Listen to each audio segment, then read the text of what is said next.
మీ ఎలాంటి వ్యాపార ప్రకటనలకైనా వెంటనే మా ఛానల్ సంప్రదించండి. నమస్తే. ప్రస్తుతం మనతో పాటు ప్రముఖ ఆధ్యాత్మికవేత్త, జ్యోతిష్య వాస్తు పండితులు బ్రహ్మశ్రీ డాక్టర్ గుండెపూడి శివ సుధీర్ శర్మ గారు మనతో ఉన్నారు. సో గురుగారితో మాట్లాడేద్దాం. నమస్కారం గురుగారు. శ్రీమాత్రే నమః. శ్రీ గురుభ్యో నమః. ఆగస్ట్ మాసం, విశేషంగా మనకి శ్రావణ మాసం, సింహరాశి వారి పరిస్థితి ఎలా ఉండబోతుంది, ఎలాంటి పరిస్థితులు ఎదురయ్యే అవకాశాలు కనిపిస్తున్నాయి, ఓవరాల్గా ఎలాంటి జాగ్రత్తలు తీసుకుంటే బాగుంటుందంట? ముఖ్యంగా ద్వాదశ రాశుల ఫలితాలు మనం చెప్పుకుంటూ ఉన్నాను నాన్న.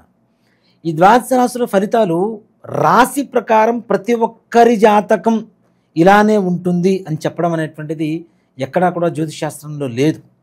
ఒక రాశిలో కొన్ని కోట్ల మంది పుడుతూ ఉంటారు, అందరి జాతకం ఒకేలాగా ఉండాలని గ్యారంటీ ఎక్కడా లేదు. అలాగే మనం పుట్టినప్పుడు ఇప్పుడు ఏవైతే అనుకూలంగా ఉండేటువంటి గ్రహాలు ఉన్నాయో, ప్రతికూలంగా ఉండేటువంటి గ్రహాలు ఉన్నాయో, మనం పుట్టినప్పుడు లగ్నం నుంచి, రాశి నుంచి ఏ గ్రహాలు ఎక్కడ సంచారం జరిగిందో అది తెలుసుకుంటే రాశి ద్వారా గోచారం చెబుతున్నాం కదా, ఇది జరుగుతుందని చెప్పడానికి గ్యారంటీ తెలుస్తుంది. సింహరాశి వాళ్ళు గంభీరంగా ఉంటారు నాన్న. అడవిలో సింహం తిరుగుతుంటే మిగిలిన జంతువులు ఏమైనా తిరుగుతాయా? వీళ్ళ అధికారం ముందు, వీళ్ళ ప్రవర్తన ముందు మిగిలినవన్నీ కూడా పిల్లకాకుల్లా కనపడుతూ ఉంటారు జనాలంతా. అంత అధికారికంగా ఉంటారు. వాళ్ళు అనుకున్నదే చేస్తారు, ఎవరేం చెప్పినా వింటారు. ఫైనల్గా జడ్జిమెంటు, ఫైనల్ డెసిషన్ మేకర్స్ వాళ్ళే. ఎదురు వాళ్ళ జీవితాన్ని కూడా శాసించదగినంత అధికార యోగం కలిగినటువంటి వాళ్ళు సింహరాశి వాళ్ళు. అన్ని విధాల జ్ఞానవంతులు కూడా సింహరాశి వాళ్ళు అనే చెప్తాను. ఏది ఎక్కడ ఎలా ఎవరితో ఏం మాట్లాడాలి, ఏం చేయాలి అనేటువంటిది మంచి వివేకం కలిగినటువంటి వ్యక్తులుగా సింహరాశి వాళ్ళని చెప్పుకోవచ్చు. ఇక సింహరాశి వాళ్ళకి ఇన్ని లక్షణాలు ఉన్నటువంటి సింహరాశి వాళ్ళకి ఆగస్టు మాసంలో పరిపూర్ణమైనటువంటి ప్రతికూల వాతావరణం ఏర్పడుతోంది. ముఖ్యంగా జన్మరాశిలో ఉన్నటువంటి కేతు, ద్వాదశ స్థానంలో ఉన్నటువంటి గ్రహ సంచారం వీళ్ళకి సంపూర్ణమైనటువంటి, వీళ్ళకి ఎక్కడ కూడా సహకరించేటువంటి పరిస్థితుల్లో లేవు. ప్రకృతి కూడా సహకరించేటువంటి పరిస్థితుల్లో లేవు. అనుకున్న పనులు ఏవి సకాలంలో పూర్తి కావు, పెండింగ్ పడుతూనే ఉంటాయి. అయినట్టుగా ఉంటాయి, మళ్ళీ ప్రయత్నిస్తుంటారు, అయినట్టుగా ఉంటాయి, మళ్ళీ ప్రయత్నిస్తుంటారు, పనులు కావు, ఫలితం చేతికి చిక్కదు. అలాగే భార్యాభర్తల మధ్య అనూహ్యమైనటువంటి గొడవలు, ఊహించనంత చిన్న విషయం ఎవరో ఏదో ఒకళ్ళ గురించి ఒకళ్ళకి చెడుగా చెప్తారు, తద్వారా వీళ్ళిద్దరి మధ్యలో గొడవలు, సమస్యలు. అది కూడాను ఈ మాసంలో జాగ్రత్తగా ఉండకపోతే తప్పనిసరిగా కోర్టు వ్యవహారాల వరకు వెళ్ళేటువంటి పరిస్థితులు కూడా కనబడుతున్నాయి. భార్య మీద భర్త కావచ్చు, భర్త మీద భార్య కావచ్చు, ఎంత అన్యోన్యంగా ఉన్న వాళ్ళైనా ఆ సమయానికి ఉద్రేకపడుతూ కోర్టులో కేసులు వేసుకునేటువంటి పరిస్థితి వరకు కూడా వెళ్ళేటువంటి పరిస్థితులు బాగా కనబడుతున్నాయి. ఆర్థికంగా అప్పు చేయాల్సిన పరిస్థితి వస్తుందంటారా? ఆర్థికంగా అప్పు చేయటం కాదు, అప్పుల మీద అప్పులు చేయాల్సినటువంటి పరిస్థితి తీరక. వీళ్ళకి ఏకాదశంలో గురుడు ఉన్నా కూడాను జన్మరాశిలో ఉన్నటువంటి కేతుగ్రహ ప్రభావం, అష్టమ స్థానంలో ఉన్నటువంటి శనిగ్రహ ప్రభావం చేత దూర ప్రయాణాలు కూడా మంచివి కాదు నాన్న. వాటి వల్ల యాక్సిడెంట్స్ అవ్వటం, అనవసరంగా బోన్స్ విరిగిపోవటం, ఇట్లాంటివి కూడా జరిగేటువంటి అవకాశాలు ఉన్నాయి. తలకు సంబంధించినటువంటి బాధలు కూడా ఎక్కువగా ఈ దెబ్బలు తగిలేటువంటి అవకాశాలు ఉన్నాయి. కాబట్టి లాంగ్ డ్రైవ్స్ అవి మాత్రం వీళ్ళు రద్దు చేసుకోవడం అనేటువంటిది మంచి ఆలోచన. వివాహ ప్రయత్నాలు అస్సలు చేయవద్దు, చేసి లేనిపోని రిస్కులో పడకండి అని చెప్తా. కొన్ని రోజులు ఆగండి, ఇన్ని రోజులు ఆగుతున్నారు కదా, కొన్ని రోజులు ఆగండి. చాలా మంది శ్రావణ మాసం అంటే హరిగా ఏదో ఒకటి చేసేద్దాం అనుకుంటారు. ఇదేం చేయడానికి ఇంట్లో పచ్చడి కాదు, తినగానే అయిపోవడానికి. వివాహం కాబట్టి 1-2 సార్లు ఆలోచించి వివాహం చేయకపోతే భవిష్యత్తులో 2 కుటుంబాల వాళ్ళు బాధపడాల్సినటువంటి పరిస్థితి, అమ్మాయి తరఫున అబ్బాయి తరఫున. అలాగే విద్యార్థులు కూడా ఏమాత్రం కూడా ఇంట్రెస్ట్ చూపించరు చదవడానికి, బద్ధకం పెరిగిపోతూ ఉంటుంది సంపూర్ణంగా. ఎలా అంటే ఇక నాకు చదువుకి సంబంధం లేదు అన్నంత బద్ధకం పెరిగిపోయి తినటం, పడుకోవటం, లేవటం, పని చేసుకోవటం. అది కూడా ఏంటి, పెద్ద పనులేం కాదు, బయట షికారు తిరిగి రావడానికి. ఇంతకుమించి వేరే రకమైనటువంటి ఆలోచన మందగించిపోతూ ఉంటుంది, బాగా మందగడిగా ఉంటుంది ఆలోచన విధానం కూడా. అలాగే తీసుకున్న అప్పుల వాళ్ళు వీళ్ళ మీద పడిపోతూ ఉంటారు. ఇంటి ముందుకు వచ్చి అరవటం, అవమానాలు పాలు కావటం. నలుగురిలో డబ్బు తీసుకున్నది బాగానే ఉంటుంది, అది ఖర్చు పెట్టుకున్నది బాగానే ఉంటుంది, తీర్చకపోతే వాడు చేసేటువంటి అవమానం కూడా మనమే భరించాలి కదా. కాబట్టి ఇలాంటి అవమానపూరితమైనటువంటి ఎక్కువగా బాధలు పడేటువంటి పరిస్థితులు ఉన్నాయి. పరువు నష్టం వాటిల్లేటువంటి అవకాశాలు ఉన్నాయి. అలాగే నమ్మిన వ్యక్తులు మోసం చేసేటువంటి పరిస్థితులు సంపూర్ణంగా కనపడుతూ ఉన్నాయి. నమ్మిస్తుంటారు, మోసం చేస్తుంటారు, నమ్మిస్తుంటారు, మోసం చేస్తూ ఉంటారు. ఇక్కడ మనిషికి బుద్ధి అనేటువంటిది ఒకటి ఉంటుంది నాన్న. అది గనక మారకపోతే ఎన్ని గ్రహాలు మారినా ఏం చేసినా వేస్ట్ అనే చెప్తాం. మోసం చేస్తున్నటువంటి జనాలని పక్కన పెట్టుకొని ఒకడు మోసం చేసిన తర్వాత రెండోసారి అలర్ట్ అవ్వాలి. రెండో వాడు చేసిన తర్వాత కూడా నువ్వు అలర్ట్ అవ్వలేదంటే నీ బుద్ధి మాన్యం. అది దానికి కూడా గ్రహస్థితి కారణం అని చెప్పి అనుకుంటే అది పొరపాటే. గ్రహస్థితి ఎంతవరకు ఉంటుంది? నీకు అంతకుముందు డబ్బులు ఇచ్చింది జాగ్రత్త దాచిపెట్టుకోమని, నువ్వు దాచిపెట్టుకోకుండా ఖర్చు పెట్టేసి ఇవాళ రోజున కష్టమో మొర్రో అంటే గ్రహాలు మాత్రం ఏం చేస్తాయి? కాబట్టి గ్రహాలు అనుకూలంగా ఉన్నప్పుడు ఇచ్చినటువంటి ధనాన్ని దాచిపెట్టుకోవడం, జ్ఞానాన్ని దాచిపెట్టుకోవడం అనేది చాలా అవసరం. ఈ జ్ఞానాలు వివేకం కోల్పోతారు. ముఖ్యంగా ఎదురు వాడితో గొడవలు పడుతూ ఉంటారు, అధికారులతో గొడవలు పడుతూ ఉంటారు. ఇప్పుడు అధికారితో గొడవ పడితే వాడికి కోపం వచ్చినా వీళ్ళే బయటికి రావాలి, వీళ్ళకి కోపం వచ్చినా వీళ్ళే బయటికి రావాల్సిన పరిస్థితి. అట్లాంటప్పుడు ఉద్యోగాలు కూడా గ్యారంటీ లేదు కదా, అక్కడ అభద్రతా భావమే కదా. అలాగే ప్రైవేట్ పరంగా ఉన్న వాళ్ళైనా ప్రభుత్వపరమైనటువంటి వాళ్ళైనా సరే అధికారుల ఒత్తిడులు ఎక్కువగా చేసేటువంటి పరిస్థితి ఈ ఆగస్టు మాసంలో కనబడుతుంది. వివాహ ప్రయత్నాలు అస్సలు చేయవద్దు ముఖ్యంగా. అంతేకాకుండా సంతానం కోసం ప్రయత్నించేటువంటి ఫలితాలు కూడా అంతగా ఆశించినంతగా ఆశాజనకంగా ఉండవు. తద్వారా మానసికమైనటువంటి అప్రశాంతత ఎక్కువగా ఏర్పడుతూ ఉంటుంది. అలాగే రైతులు, రియల్ ఎస్టేట్ వ్యాపారం వాళ్ళు, వీళ్ళకు కూడా కష్టకాలమనే చెప్తా. రియల్ ఎస్టేట్ రేట్లు పెరుగుతాయి, కానీ వీళ్ళు కొన్న భూముల్లో ఏదైనా లిటిగేషన్స్ ఉంటే వీళ్ళకి నష్టమేగా, లాభం లేకపోగా. కాబట్టి ఇట్లాంటి వ్యవహారాల్లో కూడా ఆచితూచి అడుగు వేయడం అనేటువంటిది మంచిది. రైతులు కూడా కూసింత నిరాశాభావంతో ఉండేటువంటి పరిస్థితులే కనబడుతూ ఉన్నాయి. అలాగే రాజకీయ నాయకుల పరిస్థితికి వస్తే వీళ్ళకి శత్రువులు మహా ఎక్కువగా పెరిగిపోతూ ఉంటారు. వీళ్ళ ఎదుగుదల ఎదురువాడి ఏడుపు కాలింగ్ బెల్ లాగా ఉంటుంది. అలాంటి పరిస్థితి. వీళ్ళు ఇంకొంచెం ముందుకెళ్తున్నాడు అంటే ఒక అడుగు ముందుకేస్తే 10 అడుగులు వెనక లాగడానికి ప్రయత్నం చేసేటువంటి వాడు చుట్టూ ఉన్నారు. ఈ భజన చేసేటువంటి జనాన్ని పక్కన నెట్టుకోండి. మీరు మీ స్వశక్తిని నమ్ముకొని ముందుకు వెళ్తే తప్పనిసరిగా కొంతవరకన్నా బెటర్మెంట్ అనేది దొరుకుతుంది. ఇలాంటి వ్యతిరేక ఫలితాలు చాలా కనిపిస్తున్నాయి. అంటే బెటర్ టైం రావడానికి ఎంత సమయం పట్టొచ్చు అంటారు గురుగారు? అంటే నాన్న, బెటర్ టైం రావడం అనేది సింహరాశి వాళ్ళందరికీ ఒకేలాగా ఉంటుందని గ్యారంటీ ఏం లేదుగా. వాళ్ళ వ్యక్తిగత జాతకం చూడటం అనేది కూడా, ఆ పరిశీలన కూడా చాలా ప్రధానమైనటువంటి పాత్ర పోషిస్తూ ఉంటుంది.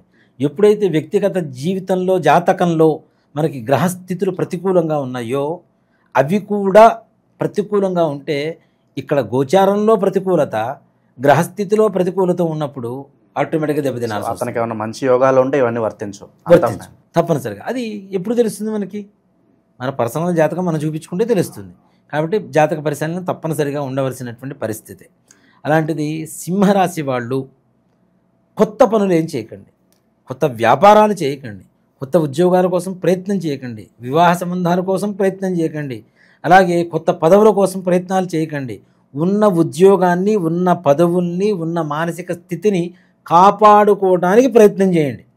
కొత్త వాటికి ఏదో కొండ 4 మందిస్తే ఉన్న 4 పోయిందని చెప్తుంటారు చూడండి. ఆ విధమైనటువంటి పరిస్థితులు ఏర్పడే అవకాశం ఉంది. కాబట్టి తగిన జాగ్రత్తలు ఆచితూచి అడుగు వేయడం అనేటువంటిది చెప్పుకోదగ్గ విషయం. గురుగారు, సాధారణంగా చాలా వరకు వ్యతిరేక ఫలితాలు ఉన్నాయి, ఇక నా పని అయిపోయిందిలే అని చెప్పి అనుకుంటూ ఉంటారు. సైకలాజికల్గా డ్రైన్ అవుట్ అయిపోతూ ఉంటారు. మళ్ళీ పడి లేవటం, బౌన్స్ బ్యాక్ అవ్వటం ఎలా అంటారు? నాన్న, ప్రతి వ్యక్తి జీవితంలో అమావాస్య, పౌర్ణమి 2 ఉంటాయి. సుఖాలు వచ్చినప్పుడు అనుభవించినప్పుడు, కష్టాలు వచ్చినప్పుడు కూడా అనుభవించాలి. సుఖం విలువ తెలియాలంటే కష్టం విలువ తెలియాలి. అవునా? కష్టపడి పనిచేసిన వాడికి రెస్ట్ తీసుకున్నప్పుడు సుఖం ఉంటుంది చూసారా? అదే గ్రహస్థితి కూడా అలానే ఉంటుంది. ఇక్కడ ఏదో బాగాలేదు, భవిష్యత్తు మొత్తం ఇలానే ఉంటుంది అని చెప్పి బెంబేలెత్తిపోవాల్సిన అవసరం ఏం లేదు. రాబోయేటువంటి రోజులు బాగానే ఉన్నాయి, జాగ్రత్త వహించమని చెబుతున్నాను. జాతకం, జ్యోతిష్శాస్త్రం చెప్పేది ఏంటన్నా, చీకట్లో చిరుదీపం అనే చెప్తాను నేను. ఒక మార్గాన్ని చూపిస్తుంది. ఇలా ఉంది కాబట్టి ఇలాంటి ప్రయత్నాలు చేయకండి, జాగ్రత్తగా ఉండండి అని చెప్పేదే జ్యోతిష్శాస్త్రం. కాబట్టి బెంబేలెత్తిపోవాల్సిన అవసరం లేదు, మానసికంగా కుంగిపోవాల్సిన అవసరం లేదు. ఒక 4 రోజులు, సంవత్సరంలో 11 నెలలు బాగుండి 1 నెల బాగుండకపోతే పెద్ద సమస్య ఏం కాదు. కాబట్టి అంత భయపడాల్సిన అవసరం లేదు, ధైర్యంగా ఉండండి. ఇక మానసికంగా మంచి ధైర్యం కలగడానికి ఏం కాదు, మనం ముందుకెళ్దాం, మరి ఎలాంటి పరిహారాలు వీళ్ళు కాపాడతాయి అంటారు? ఇక్కడ ఒక మాట చెప్తానన్న, ఇప్పుడున్నటువంటి 12 రాసులు, 12 రాసుల్లో కూడా ఎవరికైనా సరే ప్రపంచంలో ఉన్న 700 కోట్ల చిల్లర జనాభా అందరికీను 2 రకాల దోషాలు ఉన్నాయని ఖచ్చితంగా చెప్పగలుగుతా. ఏంటి? పితృదోషం, స్త్రీ శాపం. వీటిలో ఇంకా ఇంకా అనేక రకాలైనటువంటి దోషాలు ఉన్నాయి. దేవతా శాపాలని, వృక్షవధలు, జంతువధలు, సర్పవధలు, ఇట్లాంటివన్నీ కూడా దోషాలే. ఇవన్నీ మన పూర్వీకులు చేసినటువంటి తప్పిదాల వల్ల భవిష్యత్ తరాలు అనుభవిస్తాయి. మన పూర్వీకులు ఆస్తులు ఇస్తే మనం తీసుకుంటామా లేదా? అట్లాగే వాళ్ళు చేసినటువంటి తప్పులకి ప్రభావం కూడా మనం తప్పనిసరిగా అనుభవించాల్సిందేగా. మా తాతగారు ముత్తాతగారు ఉన్నారు, ఆస్తులు మొత్తం అమ్మేశాడు. ఆ పేదరికం అనేటువంటిది కంటిన్యూ అవుతుందా లేదా? అవునా? అలాగే ఆస్తులు బాగా కూడబెట్టాడు, ఆ డబ్బులు అయితే మేము తింటామా లేదా? దాని ప్రతిఫలమితం అంటే ఒక్క ఆడవాళ్ళ కన్నీటి చుక్క మీ వంశాన్ని మహాసముద్రమై సముద్రంలో వచ్చేటువంటి సునామీగా మార్చి వంశాన్ని మింగేస్తుంది. దీనివల్ల పెళ్ళిళ్ళు కాకపోవటం, అనుకున్నటువంటి పనులు కాకపోవటం, వ్యాపారం బాగుండకపోవటం, ఉద్యోగం సరిగా రాకపోవటం, పిల్లల మాట వినకపోవటం, పిల్లలు ఆరోగ్యవంతంగా ఉండకపోవటం, ఇంట్లో అనారోగ్య సమస్యలు, ఆర్థిక సమస్యలు, ఇచ్చిన అప్పులు వెనక్కి రావు, మనం తీసుకున్న అప్పులు తీర్చలేము, మనం ఎవరికన్నా అడ్డుండి ఇప్పిస్తే అవి కూడా మనం కట్టుకునేటువంటి పరిస్థితులు రావటం, ఇట్లానే దీంతో పాటుగా అనేక రకాలైనటువంటి మానసికమైనటువంటి అస్థిమిత, అట్లానే పిల్లలు ఆటిజంతో పుట్టడం, అవునా, చదువుకోరు, ఇంకా దుర్వ్యసనాల పాలవటం. అంటే మనుషుల్లో అందరికీ ఉందనే చెప్తాను. ఇంకా చెప్పాలి అంటే దాదాపు 85 ఆ టైం నుంచి పుట్టినటువంటి ప్రతి ఒక్కరికి ఉంది. దాంట్లో ఏమాత్రం కూడా సంశయం లేదు. పరిష్కారం ఏంటంటారు దీనికి? ఒక్కడేనన్న, ఇది ప్రతి అమావాస్యకి మనం పితృకార్యాలు చేస్తూ ఉంటాం, అవునా. అలాంటి అమావాస్య ప్రతి నెల చాలా విశేషమైనటువంటిది. మనం ప్రతి నెల అమావాస్యకి ఇంట్లో పితృతర్పణ వదలండి, ఎవరికైనా బ్రాహ్మణికి స్వయం పాకం ఇవ్వండి అని చెప్తుంటాం. తద్దినాలు పెట్టరు. తద్దినాలు పెట్టకపోవడం, మేము కాశీలో పెట్టొచ్చామండి, గైలో పెట్టొచ్చామండి, నిన్న భోజనం చేసాం, ఇవాళ భోజనం చేయకుండా మానుతామా? నిన్న పండగ జరిగింది, మరుసటి రోజు మళ్ళీ వండుకొని తింటామా లేదా? అవునా. అక్కడెక్కడో కాశీలో పిండం పెట్టొచ్చాము, ఇంకా అయిపోయింది అంటే అది ఎట్లా కరెక్ట్ అవుతుంది? కొంతమంది ఇంట్లోంచి చెప్పకుండా వెళ్ళిపోతుంటారు. వాళ్ళు ఉన్నారో లేరో కూడా తెలియదు. ఒక మనిషి 14 సంవత్సరాల పాటు కనుక కనపడకుండా వెళ్ళిపోతే వాళ్ళకి కర్మ చేయవలసిందే. అది చేయట్లేదు, అవి వదిలేస్తున్నాం. అసలు ఇప్పుడు ఉన్నారో లేదో కూడా తెలియదు, వదిలేస్తున్నాం.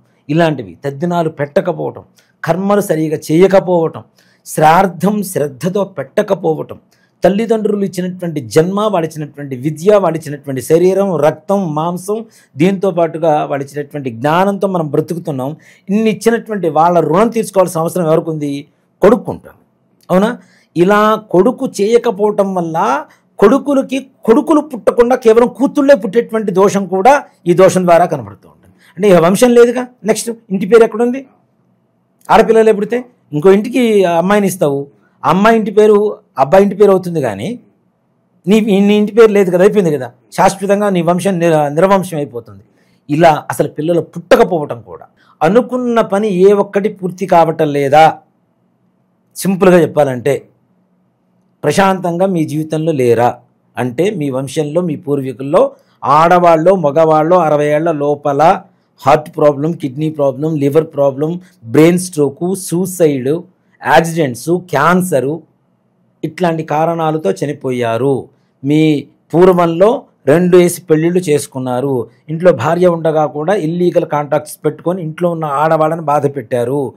భర్త ద్వారా భార్య కావచ్చు, అత్తమామల ద్వారా కోడలు కావచ్చు, ఆడపడుచు ద్వారా వదిన కావచ్చు, వదిన ద్వారా ఆడపడుచు కావచ్చు, మరుదుల ద్వారా బావల ద్వారా మరదలు కావచ్చు. ఇలాంటి వాటికి ప్రతి నెల అమావాస్య మా ఆధ్వర్యంలో జరుగుతూ ఉంటుంది.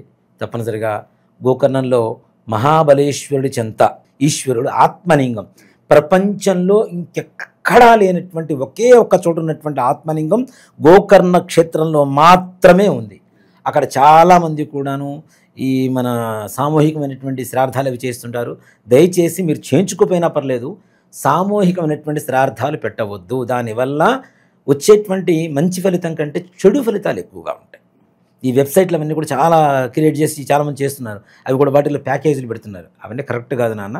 రాండి, తప్పనిసరిగా సశాస్త్రీయంగా ఎవరైతే బ్రాహ్మలు ఉంటారో, కర్ణాటకలో అందరికీ తెలుసు జంగం వాళ్ళు ఎక్కువ మంది ఉంటారు.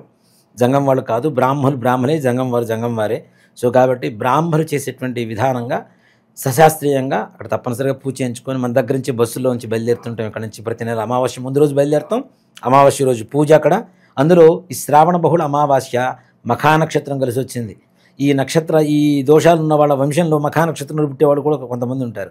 మఖా నక్షత్రం కలిసి వచ్చినటువంటి అమావాస్య, శ్రావణ బహుళ అమావాస్య చాలా విశేషమైన ఈ ఆగస్టు మాసంలో వచ్చే అమావాస్య. ఈశ్వరుడికి, వెంకటేశ్వర స్వామి వారికి, లక్ష్మీదేవికి, గౌరీదేవికి, పితృదేవతలకి, చంద్రుడికి, ఇంతమందికి ఇష్టమైనటువంటి మాసం ఇది. ఇంతమంది మాసం ఇష్టమైనటువంటి దేవతలకి ఆరాధనకి అర్హత కలిగినటువంటి మాసంలో శ్రావణ బహుళ అమావాస్య ఆగస్టు 23వ తారీఖు అయింది. 22వ తారీఖు ఇక్కడ బయలుదేరుతాం. 23వ తారీఖు పూజ ఉంటుంది. మరలా చేయించుకొని 24వ తారీఖు ఉదయం 11 గంటల గల హైదరాబాద్లో ఉంటాం. కాబట్టి రావాలనుకున్నటువంటి వాళ్ళు అందరూ రాండి తప్పనిసరిగా. నా ఆధ్వర్యంలో, అంటే నేను చేయించడం కాదు, నేను అక్కడ బ్రాహ్మణులు పెట్టి చేయిస్తూ ఉంటాం. తప్పనిసరిగా నేను కూడా కలుస్తాను మిమ్మల్ని అక్కడ. తప్పనిసరిగా రాండి. రావాలనుకున్న వాళ్ళు దయచేసి సామూహికంగా చేయించుకోవద్దు. సో కాబట్టి దీనికి ప్రత్యక్ష నిదర్శనం ఇంకోళ్ళు కాదండి, నాకు నేనే 2018లో నేను చేయించుకున్నాను. నాది లైక్ శబరి తత్వం. నాది భక్తి అంటే శబరి తత్వం. రాముడికి పండ్లు ఇచ్చేటప్పుడు ఆవిడ ఎంగిలి చేసి బాగుందా లేదా అని టేస్ట్ చూసి మరీ ఇచ్చింది. నేను చేయించుకున్న తర్వాత నాకు బాగుంటే మిగిలిన జనాలకు చెప్తా. నేను తినకుండా పండు బాగుంది తిను అంటే అది ఎంతవరకు? అవునా? అది మొహమాటానికి వగరుగా ఉన్న తీయగా ఉందని చెప్తారు. అలా కాదు, నేను అనుభవించాను కాబట్టి ఎదుటి వాళ్ళకి చెప్పడానికి నాకు అర్హత కలిగింది. మనం అనుభవించిన తరువాత, మనం చేసిన తర్వాత చెప్పడం అనేటువంటిది ధర్మం. కాబట్టి నేను చేయించుకున్న నా జీవితం సంపూర్ణంగా అక్కడ ఉన్నటువంటి మహాబలేశ్వరుడు అనుగ్రహంతో నా జీవితం మహాబలంగా తయారైంది. అందరికీ తెలిసిన విషయమే. మనం బియ్యంతో బెల్లంతో పాయసం చేస్తాం, అవునా? అలాంటి పాయసం చేసి సోమవారం రోజున శివాలయం దగ్గరికి వెళ్ళి ముష్టి వాళ్ళకి పంచిపెట్టండి. హుండీలో వేయకూడదు. హుండీలు కాదు, పరమాన్నం అందరికి ముష్టి వాళ్ళకి పంచిపెట్టండి. దాంతోపాటు కాయిన్స్ ఉంటాయి కదా, కాయిన్స్ ఇంట్లో నీళ్ళలో తడుపుకొని తీసుకుని వెళ్ళి ఒక్కొక్కరికి ఒక్కొక్క కాయిన్ ఇవ్వండి. అలా 2 వారాలు ఇవ్వండి. 3వ వారం మీరు ఆటోమేటిక్గా ఇస్తారు. ఎందుకంటే తేడా కనపడుతుంది కాబట్టి, ఆ ప్రశాంతత దొరుకుతుంది కాబట్టి ఆటోమేటిక్గా ఇవ్వాల్సిందే. దాంట్లో అనుమానమేం లేదు. సూక్ష్మమే, చేసేది చిన్న ప్రక్రియ పరిహారం, కానీ దాంట్లో ఉండేటువంటి ప్రభావం చాలా ఉంటుంది. చాలామంది ఇప్పుడు టెంపుల్స్ బయట అడుక్కునే వాళ్ళు ఉంటారు, వాళ్ళకి ₹1 ఎవరు, కానీ డైరెక్ట్గా హుండీలోకి వెళ్ళిపోయి 500 1000 వేసేస్తారు. మీరు ఎక్కువ దేని ప్రాధాన్యత ఇస్తారు? అక్కడ హుండీలో వేయటమా, లేదంటే ఆకలితో ఉన్న వాళ్ళకి పెట్టడమా? మీరు దేనికి ఓటేస్తారా? భగవంతుడు చేసే పని ఏంటి? అందరినీ మంచిగా చూడాలి, మంచిగా ఉంచాలి, మంచిగా ఉండాలి, అందరూ ఆనందంగా ఉండాలి అనేటువంటిదే భగవత్ తత్వం. భగవంతుడికి గుళ్ళలో డబ్బులు ఉంటాయి. మీరు గుళ్ళో ఇవ్వాలి అనుకున్న దాంట్లో కనీసం సగం ఇవ్వండి. అవునా? ఆకలితో ఉన్న వాళ్ళకి అన్నం పెట్టండి. చలితో వణికిపోతున్న వాడికి, వానలో తలుస్తున్న వాడికి గొడుగు ఇవ్వండి. చలితో వణికిపోతున్న వాడికి కంబలి సమర్పించండి, ఒకటి ఇవ్వండి. చక్కగా ఆ సమయానికి ఎవరు దేవుడు? వాళ్ళకి వీళ్ళే కదా. మరి దేవుడు నీలో వాళ్ళకి దేవుడిని చూపించేటప్పుడు నువ్వు ఇంకో దేవుడిని వెతకాల్సిన అవసరం ఏముంది? అవునా? కాబట్టి ఇవన్నీ మనం చెబుతున్నవన్నీ పరిహారాలు కూడా ఎలా ఉంటాయంటే ఎదుటివాడి ఆకలి తీరేలానే చెప్తాను నేను ఎక్కువగా. అనవసరమైనటువంటి ఖర్చులు, అనవసరమైనటువంటి పూజలు కూడా చెప్పను నేను. కేవలం వీళ్ళ దోష పరిహారం జరుగుతూ ఎదుటివాడికి ఆకలి తీరిందంటే ఆ సమయానికి పాయసం ఇస్తున్నాను నాన్న, ఏదో ముష్టి వాళ్ళకి ఇస్తున్నాం అనుకోకూడదు. అక్కడ గ్రహ రూపంలో ఉన్నటువంటి వ్యక్తులకి ఇస్తున్నాం అనేటువంటి ఆలోచన పెట్టుకొని ఇంట్లో టేస్టీగా చేసుకొని వెళ్ళండి. చెప్పే ఏదైనా సరే చక్కగా టేస్టీగా మన ఇంట్లో మనం తింటే ముష్టి వాళ్ళకి పెట్టేది కదా, కోటా బియ్యం వేసి వండుతాను అంటే నీ పరిహారం, నీ ప్రభావం కూడా అట్లానే ఉంటుంది. దానికన్నా నలుగురు ఆకలి ఉన్న వాళ్ళకి అన్నం పెట్టండి. 100%. డైలీ ఏదో చిన్న చిన్న బండులు తెలియ వాళ్ళకి ఒక్కసారిగా పాయసం తింటే వాళ్ళు ఎంత సంతోషంగా ఉంటుంది. అంతే కదా, వాళ్ళకి పండగ కదా. మనం ప్రతి పండగకి అన్నీ చేసుకొని తింటాం. వాళ్ళకి ఏ రోజులైతే దొరుకుతుందో ఫుడ్ కరెక్ట్గా ఆ రోజు పండగ. కాబట్టి అలాంటి పండగ వాతావరణాన్ని ఎదుటివాడి జీవితంలో మనం ఇవ్వగలిగితే మనకి దండగా అనేటువంటిది ఏది ఉండదు. ప్రతిరోజు పండగే, భవిష్యత్తు మొత్తం పండగలానే ఉంటుంది. ఓవరాల్గా సింహరాశి వారి పరిస్థితి ఈ మాసం ఎలా ఉండబోతుంది, ఎలాంటి జాగ్రత్తలు తీసుకోవాలి, అద్భుతంగా వివరించారు. ధన్యవాదాలు. శ్రీమాత్రే నమః. శ్రీ గురుభ్యో నమః.